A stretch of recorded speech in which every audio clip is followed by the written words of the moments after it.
Bruno, that is a good question. When there's so many monitors in the market, didn't you think, well, who else?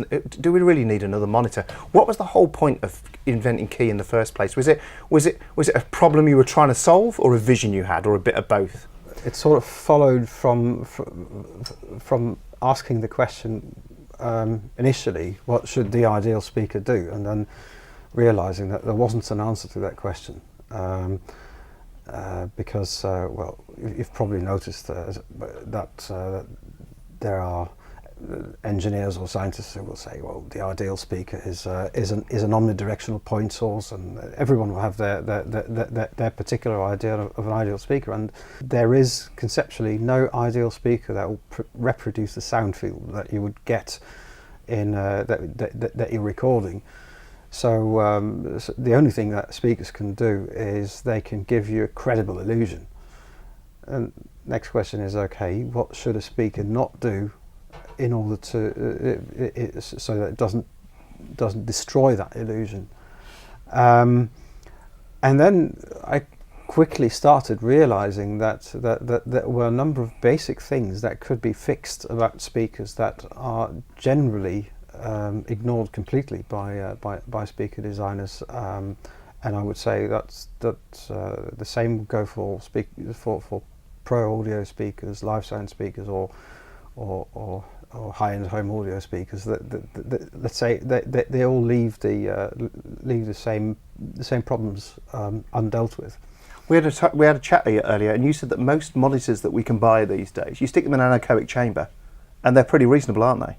Yes, they are, and so most speakers, if you measure them on axis, they're pretty flat, and that, of course, is sort of the first requirement of a speaker. So, as I said, you don't want a speaker to announce its presence by the fact that it completely changes the frequency response, but that in practically any speaker that I know is only verified on axis. So, which means if you go and sit in an anechoic chamber and you point the speakers straight at you, and then you listen, most speakers actually sound pretty amazing, and they fall to pieces when you put them in the real room.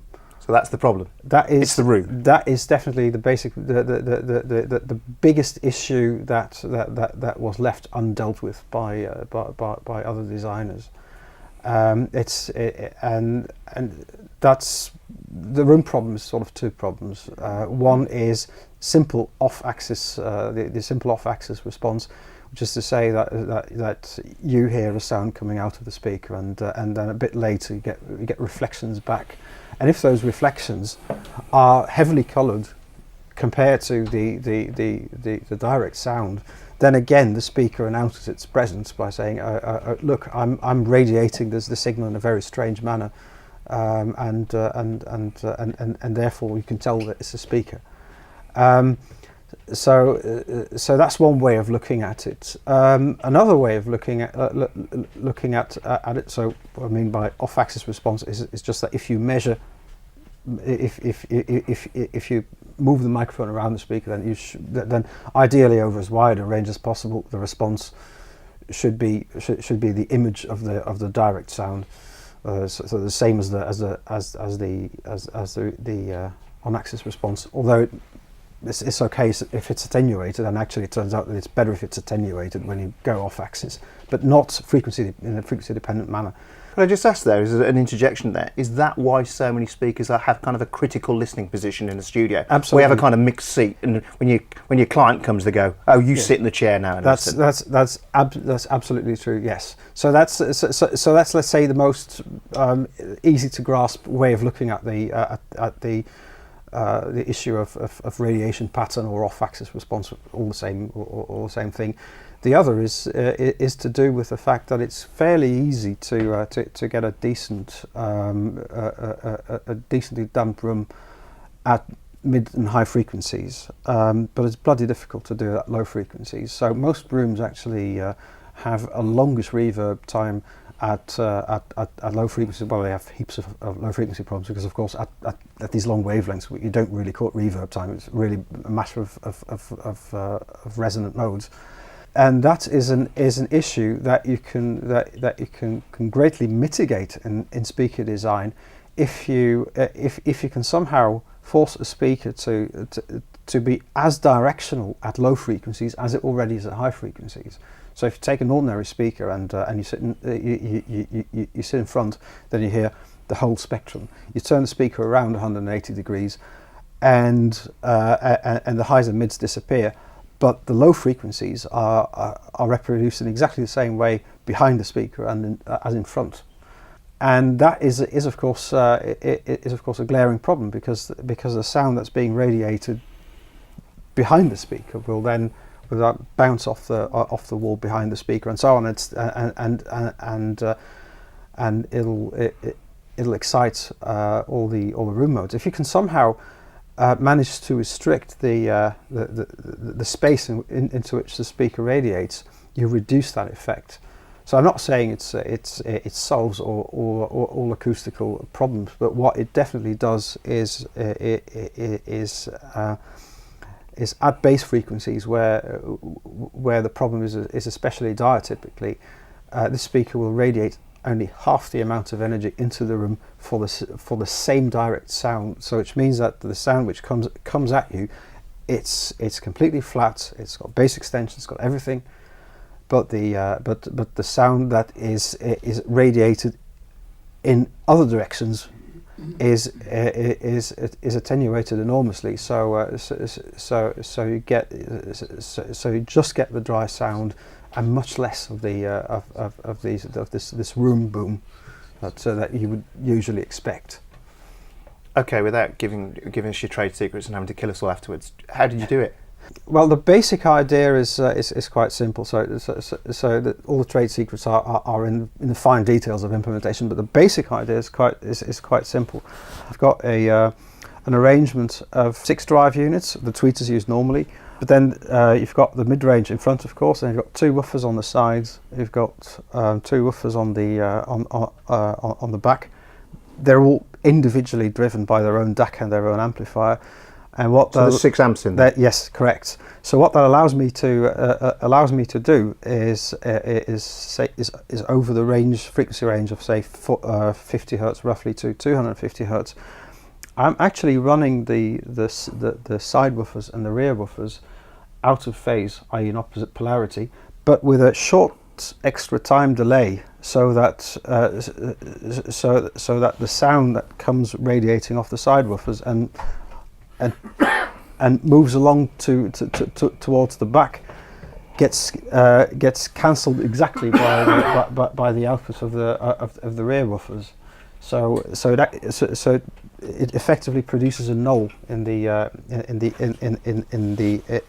rearward acoustical output, and in the front, of course, because in order to get this null, an exact time delay was required. If you're in front, then of course the effect of that time delay is reversed. So you do not get cancellation in the front at all. In fact, you get even a small gain in efficiency where the 4 woofers help each other. So behind the speaker, the 4 woofers battle each other. In front of the speaker, they help each other. So there's DSP going on in there? A fair bit, yeah. And then the same trick is repeated with the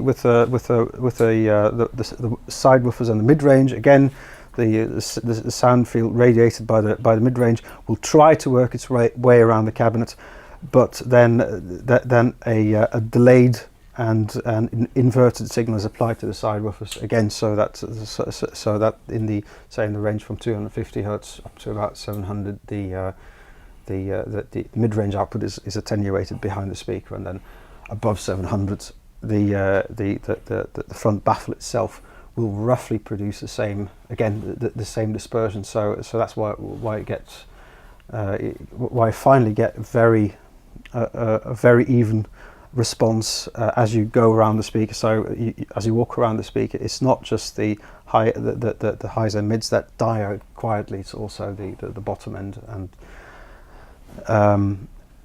yeah, that's kind of the secret. Fire the same amount of energy at the listener, but much less elsewhere into the room. And the driver's a different kind of driver, isn't it? Is it a hypercardio or a cardio driver on the front that's pushing, moving the energy? Actually the drive units actually are inherently pretty much omni. So it is this combination of drivers that turns it into a cardioid. And that's how it's working. Yeah. So which means if you were to hand this box to a designer who doesn't know this trick, and just let this designer do a classical crossover filter with a nice flat response in the front, then you would get the classical woolly omnidirectional sound in a real room. So there are quite a few speakers out there that mount woofers on the sides, but that's only done for practical reasons. In this case, mounting them on the sides and on the rear is actually used to allow me to apply all this DSP trickery and modify the radiation pattern.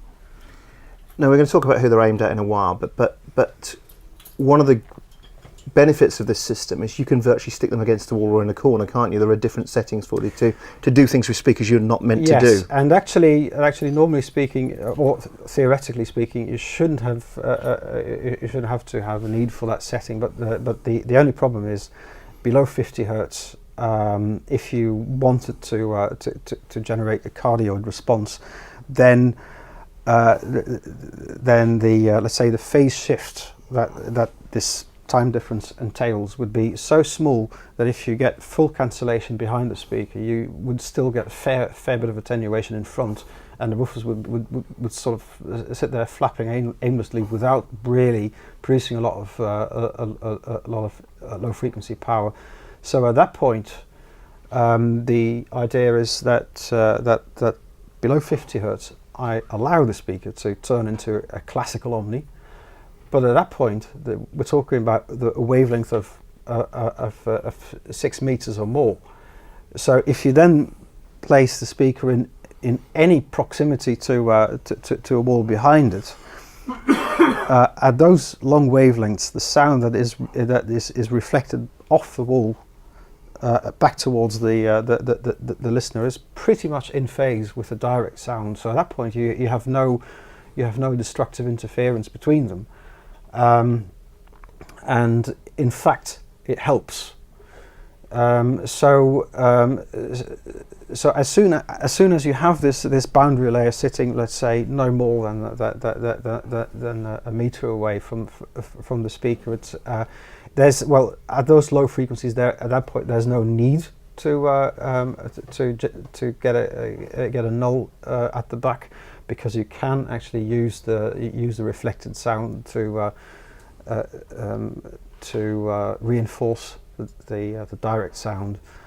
But at that point, of course, it means that you have to know whether there's a boundary layer behind it or not.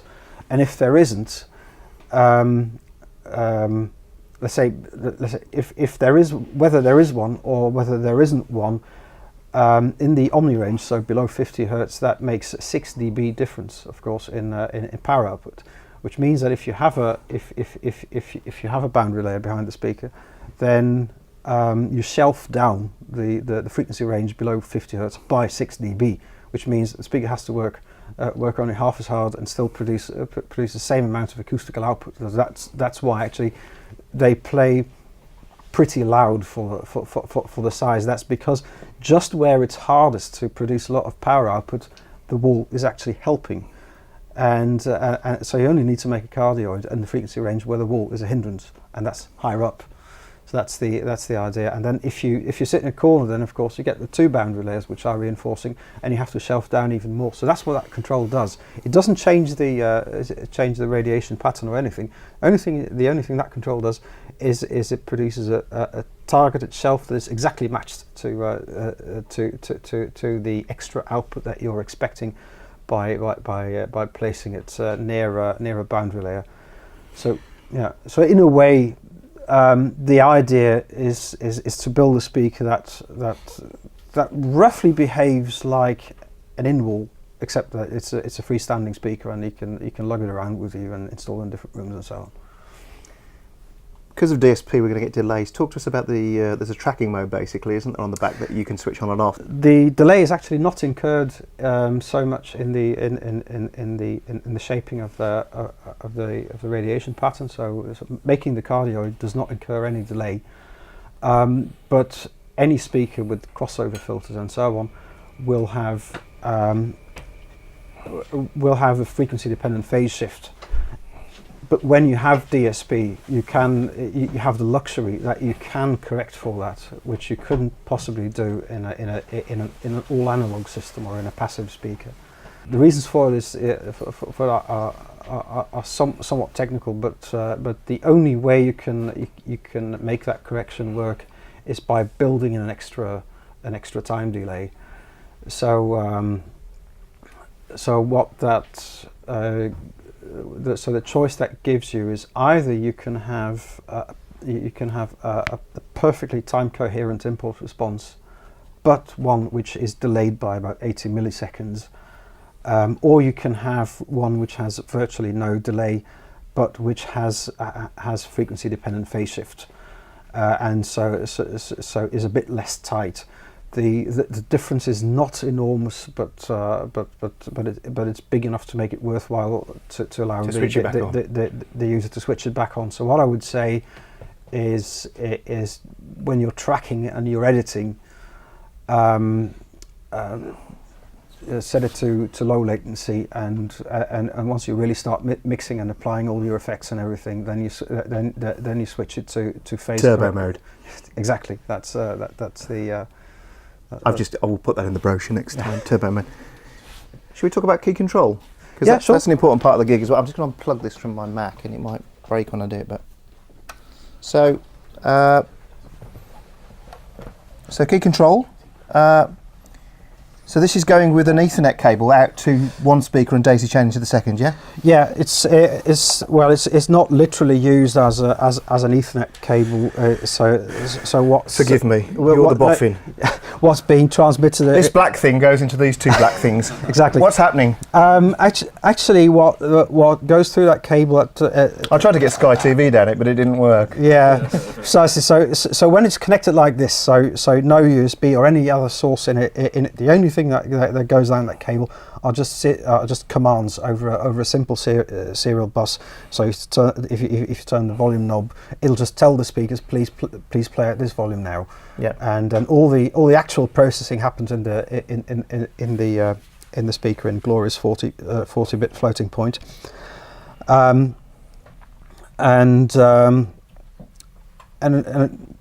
essentially all the options that you would practically need had already been fitted in the DSP software. So all this does is it gives you access to.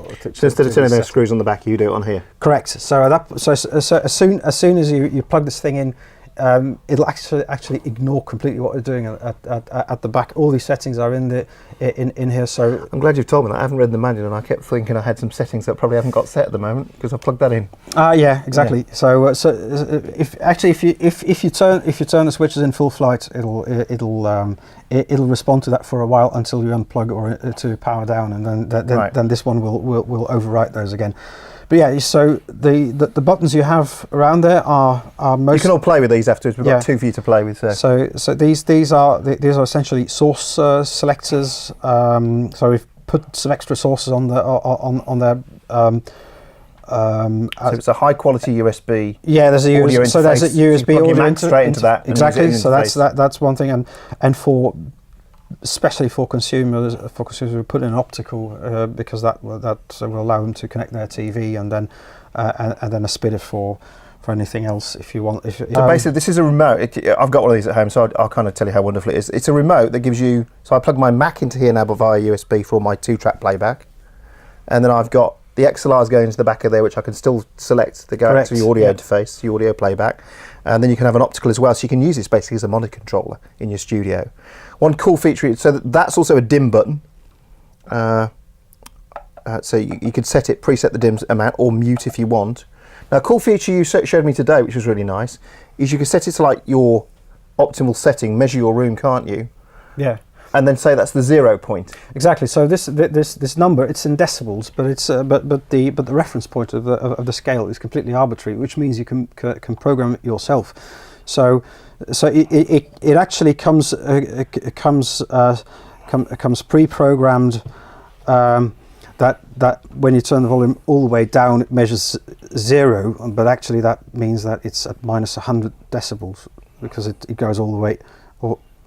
So we've preset that one, haven't we? Yeah. So okay. Well, it's so, minus 18 and 82. So yeah. Well, what I just did is actually I said I thought I turned it all the way down. But anyway, so suppose you just turn the knob until the point that the replay volume is the volume that you sort of want to use as your reference playback level.